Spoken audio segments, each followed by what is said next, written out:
we have Miss Janet. Because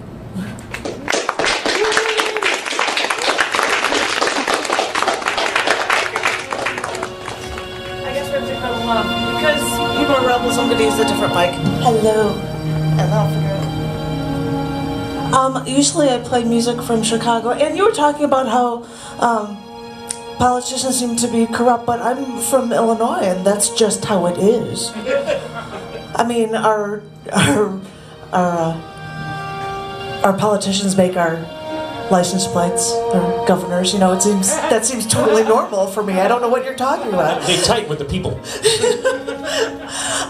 The music you hear in the background, I normally play Chicago music, but I am playing music from the Howman of South Africa, Francois Leroux, because he's a beautiful musician, and I just saw him recently when he came through here, and I just like how it sounds, so I was going to play this while I was reading, and I'm going to read one poem, because it's long, and I'll just do one.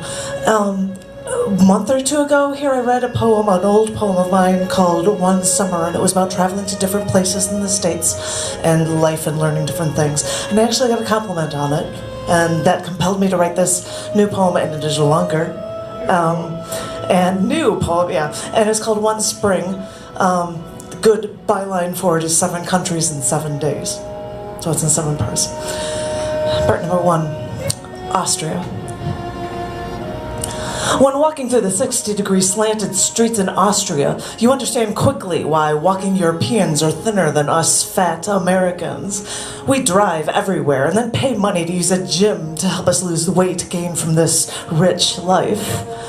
I saw Mozart references everywhere, and it was great to be in Salzburg, the town where this genius musician was born.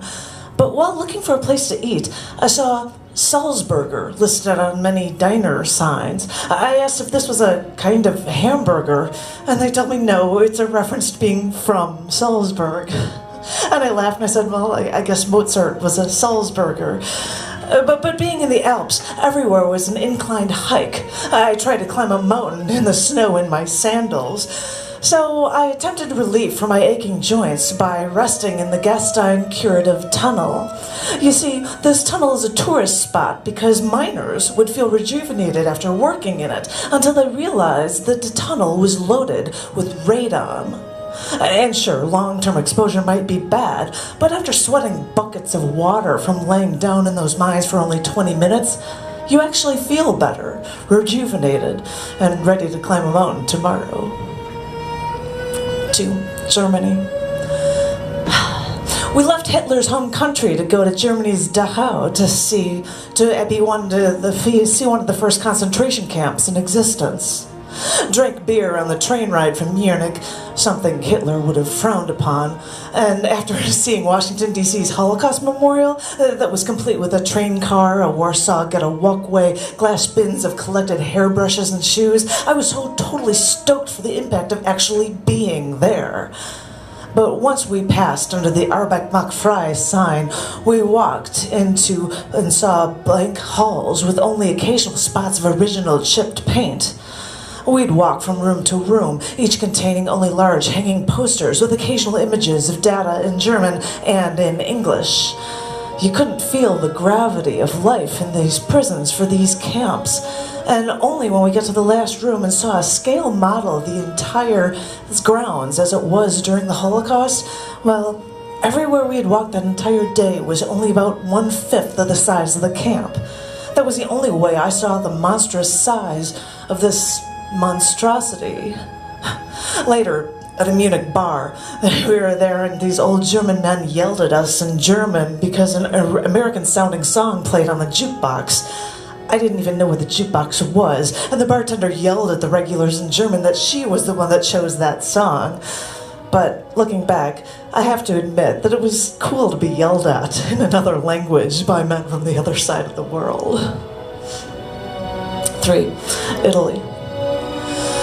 After walking through the ruins of Pompeii, after Mount Vesuvius did its damage in 79 AD, after crossing the Tyrrhenian Sea, I actually hugged a column in Sicily from Agrigento's preserved Greek column ruins. After circling the Colosseum in Rome and walking on those cobblestone roads through the Vatican City, we had bad pizza in Napoli before making our final stop to party in the watery town of Venice. The buildings were colorful and the water was everywhere. Stairs went from the sidewalk straight to the sea, and for the tourists there was a row of gondolas waiting to take you for a water ride. But as I said, this is a tourist-trapped town and everything has a price. The only trinket I bought was a glass globe of grappa, which really, that stuff tastes awful. And because we didn't know if we could take alcohol over country lines, we bought a bottle of diet soda to mask this grappa and chug it down so that they wouldn't take or confiscate our glass globe. Of course, no one searched us for contraband, but we didn't know better, and it was a good excuse for drinking that grappa, because I still have that bottle, and I still look at it every day, and it makes me smile. For France. Saw beautiful buildings in the beautiful city of Paris, and people were nice to us, even though we didn't know a single word in French. But we had money, and currency is the only language we all understand. Visited the Eiffel Tower, the Louvre, the Notre Dame, but the one thing I remember the most is that when sitting at cafes outdoors, tables for two always had the two chairs not opposite each other, but facing the street. To people watch. I still do that here now, if I get the chance.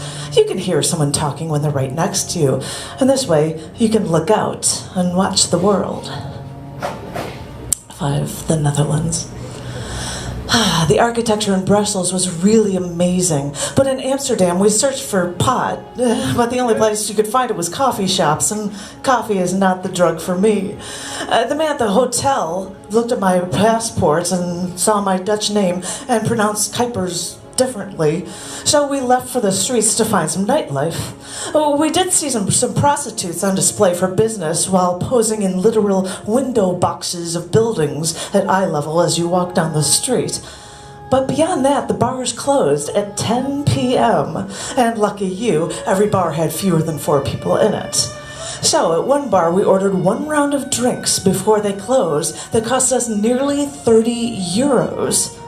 And then the only other option we had was to go to a Mexican restaurant and get a half a liter of Heineken, as long as we ordered food.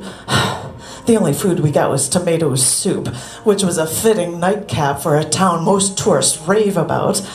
And sure, we saw the Anne Frank house and the Vincent van Gogh Museum, but at this point, it was really time to move on. 6. Luxembourg. In a country with too many letters in its name to fit on most maps, this tiny little place tried to make up for it with culture and history, which was a relief when the weather actually became warmer, and it was the first time on my trip that I was able to wear shorts. And for all the studying I had done about different cultures, the only thing I didn't learn was that women in European countries like Luxembourg never, and I mean never, wear shorts. So, here I was walking down the street, and the women were looking at me like I was a whore, and all the businessmen all gave me perverted grins. Mortified and unable to change, we stopped at a bar for lunch. I tried to hide my legs, as then a huge flux of male workers came in for lunch. I mean, I liked Luxembourg, but on this one day, all I could do was everything in my power to hide my legs from the rest of the world. Last one, 7. This is Switzerland. And sure, I might have a Swiss Army knife, and sure, you might have a love for chocolate, but when you get away from the Alps, which are 60% of the land, the terrain looks like the Midwest United States. Away from Zurich, the terrain looks like Ohio, Indiana, Iowa. Same hills, same foliage, same expanse. Looking for something new. And all that remains to carry was a big backpack of trinkets and far too many memories to cherish before they slip away. Thank you.